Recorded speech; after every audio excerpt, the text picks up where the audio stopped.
Nous, humains, on a toujours eu l'habitude d'utiliser des échelles pour décrire les environnements qui nous entourent. D'une part pour faciliter les calculs des scientifiques, mais surtout pour permettre aux gens qui ont peu ou pas de connaissances de réussir à s'imaginer l'ampleur, le degré des choses. Par exemple, l'échelle, je pense, la plus connue pour vous, échelle de Scoville, piment. Une un peu moins connue, l'échelle de Fujita. Elle classifie les tornades, alors ça va de F1 à F6 je crois. Un peu plus connu, on a l'échelle de Richter aussi, les tremblements, les séismes. Maintenant, dans toutes les échelles que je vous ai citées, je peux vous parier que vous connaissez au moins une échelle. Soit celle de Scoville, soit celle de Fujita, soit celle de Richter. J'allais dire Richthofen, on n'est pas dans BO2. Et si vous vous intéressez un petit peu à tout ça, bah forcément vous les connaissez peut-être toutes, ou alors 2 sur 3, ou alors 3 sur 3. Excuse-nous. L'échelle de Kardashev, ça définit quoi exactement? C'est le niveau d'avancement d'une civilisation en calculant la quantité d'énergie que cette dernière peut produire, consommer et exploiter. Voilà la définition exacte. Mais Kardashev, d'où ça vient? C'est quoi ce nom un peu russe, un peu tchécoslovaque, bizarre? Ça vient d'un homme, un russe, vous l'aurez deviné, perspicace, qui s'appelait Nikolai Kardashev. J'ai même fait l'accent. C'est un astrophysicien qui a donc créé cette échelle en 1964. Pour passer rapidement sur ces infos, Nikolai Kardashev, il a aussi travaillé, enfin du moins étudié les étoiles à neutrons, et il a soutenu aussi le programme de recherche SETI, S-E-T-I, c'est le Search for Extraterrestrial Intelligence. Maintenant qu'on sait d'où ça vient, comment ça fonctionne exactement? On commence par la première partie, la plus connue, les types 1, type 2 et type 3.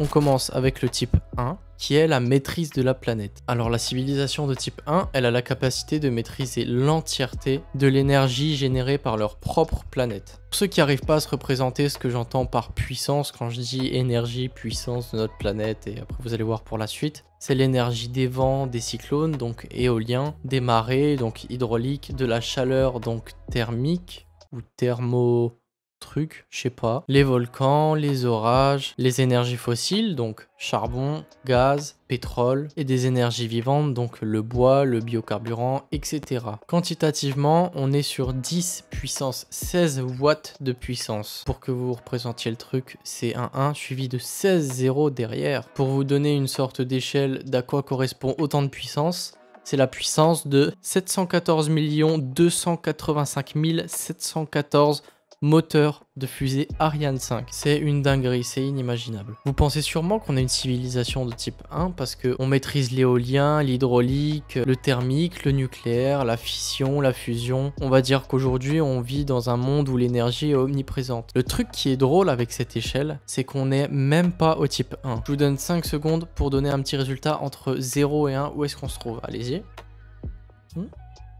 Oui. On se trouve à 0,75 sur l'échelle de Kardashev. On n'a même pas encore atteint le palier numéro 1, donc le plein potentiel de notre planète.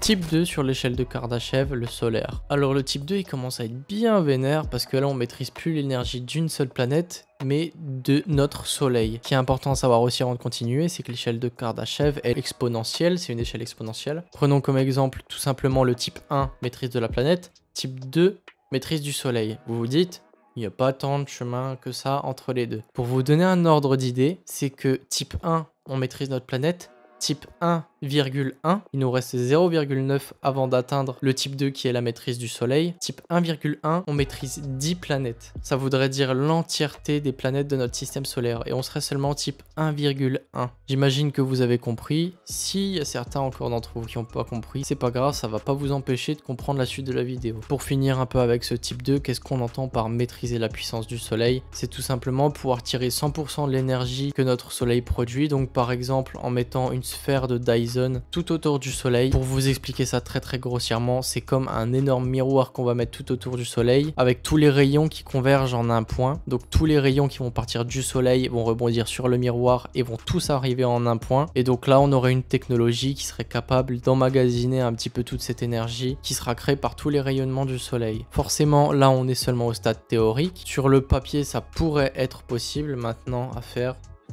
Au niveau des chiffres, on est à 10 puissance 26 watts de puissance. On arrive maintenant au niveau 3. Vous vous doutez qu'après la planète, après le soleil, le système solaire, c'est quoi la suite logique? Allez-y.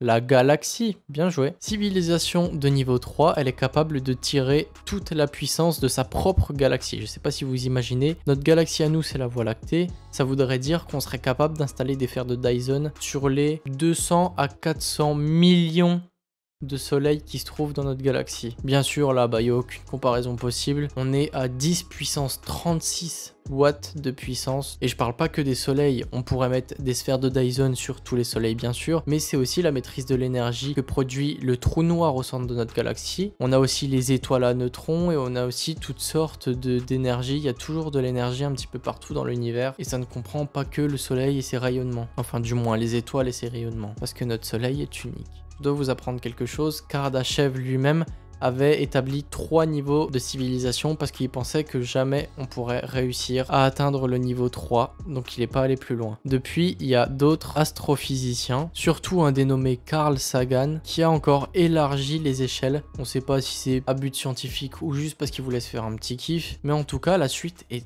incroyable. Niveau 4, l'univers.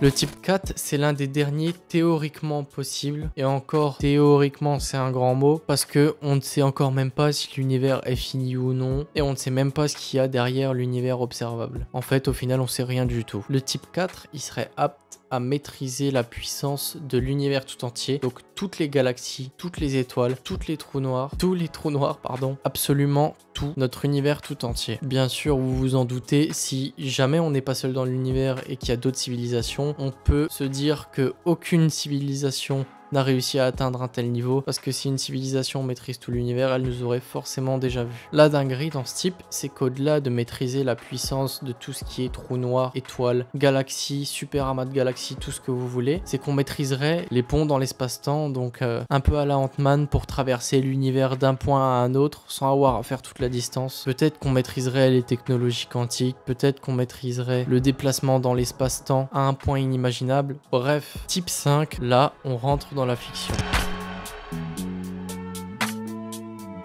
Dans l'histoire de l'humanité, on a cru au départ que la Terre était seule. On a découvert Mars, Vénus, Jupiter, et après on s'est dit que notre Soleil, c'était le centre de l'univers. Des siècles plus tard, on s'est trompé, on a découvert qu'il y avait encore plein d'autres soleils. Et après, on a appris l'existence de notre galaxie, en pensant que l'univers se résumait uniquement à d'autres galaxies et rien d'autre, avant de découvrir qu'il existait d'autres galaxies, puis des super amas de galaxies, puis le groupe local, et jusqu'à aujourd'hui, la dernière connaissance sûre qu'on a, l'univers observable. J'imagine que vous m'avez compris dans ma démarche. Au fur et à mesure du temps, on s'est toujours prouvé à nous-mêmes qu'il y avait toujours plus grand. Alors pourquoi s'arrêter à un univers? Type 5, le multivers. Ça me fait rire parce que c'est vraiment de la fiction pure, mais j'adore ça. Donc là, maîtrise des multivers, c'est comme tout ce que je vous ai dit dans la maîtrise de notre univers, donc les galaxies, soleils, planètes, étoiles, tout ce que vous voulez. Je parle pas de tout le multiverse, je parle seulement de quelques univers. Et donc qui dit pouvoir maîtriser l'énergie de quelques univers, dit moyen de se déplacer entre ces univers-là et de passer d'un univers à un autre. Je trouve ça incroyable et délirant.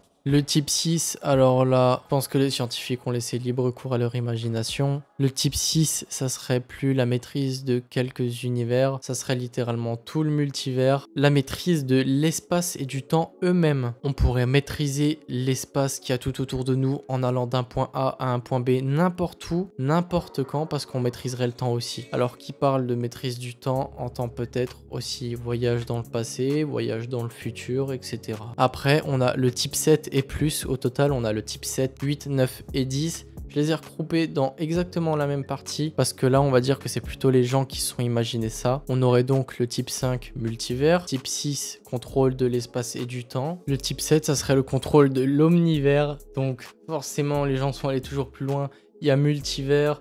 Mégaverse, ça serait l'ensemble des multiverses. Et après l'ensemble des mégaverses, ça serait l'omnivers. Donc omnivers, omni, c'est tout, absolument tout, l'existence. Là, vous dites, c'est déjà chaud un petit peu tout ça. Type 8, maîtrise des 2 dimensions. Alors là, je suis pas allé chercher. On va dire que là, j'ai pas vraiment compris. On parle de dimensions, je sais pas quoi. Parce que le type 9, du coup, c'est maîtrise des 3 dimensions. J'ai l'impression qu'ils partent un peu dans un délire de matrice ou un délire comme ça, parce que ça commence à être un petit peu indescriptible et incompréhensible. Et type 10, bizarrement, on le comprend mieux que les 2 derniers. C'est un type aussi qu'on appelle godlike, donc comme Dieu. On serait omniscient, on saurait tout et on maîtriserait absolument tout de ce qui existe. L'espace, le temps, le passé, le futur, la matière. On serait littéralement des dieux. Je vous avoue que les dernières échelles sont très bizarres quand même. Merci d'avoir suivi cette vidéo, les refs. J'espère que ce nouveau genre de format vous plaît. Bien sûr, j'ai pas un matériel de ouf et ça va se ressentir dans la qualité de la vidéo, mais faut bien commencer quelque part. Merci à tous d'avoir suivi. N'hésitez pas à laisser un petit commentaire si vous avez aimé. Des critiques, qu'elles soient positives ou négatives. Moi, je vous fais des bisous et je vous dis à la prochaine.